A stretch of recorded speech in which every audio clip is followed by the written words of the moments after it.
Cerita sedih Warni, seorang gadis yang sudah menjadi TKW Arab Saudi sejak berusia 11 tahun.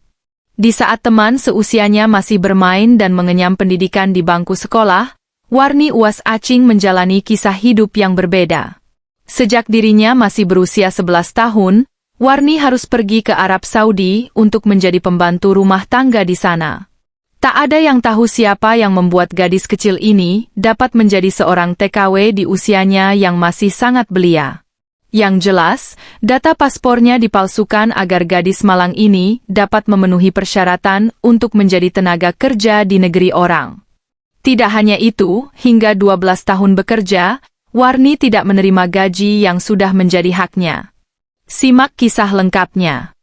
Kisahnya berawal di tahun 2001, saat itu Warni yang masih berusia 11 tahun diberangkatkan ke Arab Saudi oleh PT Acindo Jishu Senta. Pada paspornya tertulis tanggal kelahiran palsu, yaitu 12 Juni 1971. Padahal sebenarnya Warni lahir pada tahun 1990. Sejak itu, gadis bau kencur ini putus hubungan dengan seluruh keluarga dan orang tuanya di Indonesia. Meskipun tak pernah diperlakukan dengan kasar, majikannya tak memperbolehkan Warni untuk cuti.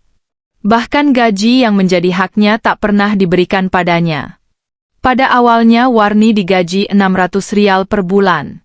Namun setelah 2 tahun, atas kesepakatan bersama gajinya menjadi 500 rial.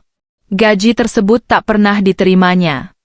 Di tahun 2010, orang tua Warni, Uwas Acing membuat pengaduan pada Badan Nasional Penempatan dan Perlindungan Tenaga Kerja Indonesia, BNP 2 TKI, atas hilangnya anak kandungnya.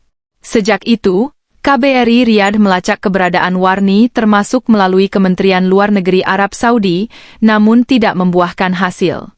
Keberadaan Warni baru diketahui saat dirinya dan majikannya, Falah Muhaya Falhan Al-Asimi, datang ke KBRI pada 8 April 2014 lalu. Warni dan majikannya saat itu hendak memperpanjang paspor milik Warni. Kesempatan langka itu langsung dimanfaatkan dengan baik oleh KBRI Riyadh yang sudah lama melacak keberadaan Warni. Ya benar, Warni sudah kami lindungi di KBRI dan sedang dalam proses untuk dipulangkan di Indonesia, kata Duta Besar RI untuk Arab Saudi AM Fahir, seperti dikutip dari Antara, Kamis 10 April malam. Warni menceritakan kisahnya pada petugas di KBRI. Dia juga mengatakan perihal gajinya yang belum pernah dia terima dari majikannya yang bermukim di Damam, kota pelabuhan Teluk Persia, Teluk Arab, Provinsi Syarqiyah. Meskipun begitu, Warni mengaku selama ini diperlakukan dengan baik oleh majikannya tersebut.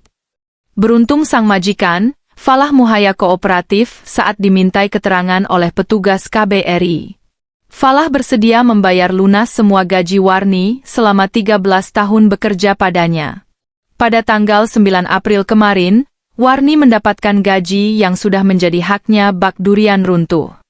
Gadis ini mendapatkan 80.400 rial atau sekitar 241,2 juta rupiah, ditambah biaya tiket pesawat ke Indonesia sebesar 2.000 rial. Dengan linangan air mata kebahagiaan, gadis ini akhirnya berbicara dengan keluarganya di Indonesia untuk pertama kalinya setelah belasan tahun merantau di negara asing. Warni pun akan segera bertemu kembali dengan keluarga tercintanya itu. Uwas Acing, ayah Warni, menyampaikan ucapan terima kasihnya pada KBRI Riyadh yang telah membantunya untuk bertemu kembali dengan putri kesayangannya yang sudah lama hilang.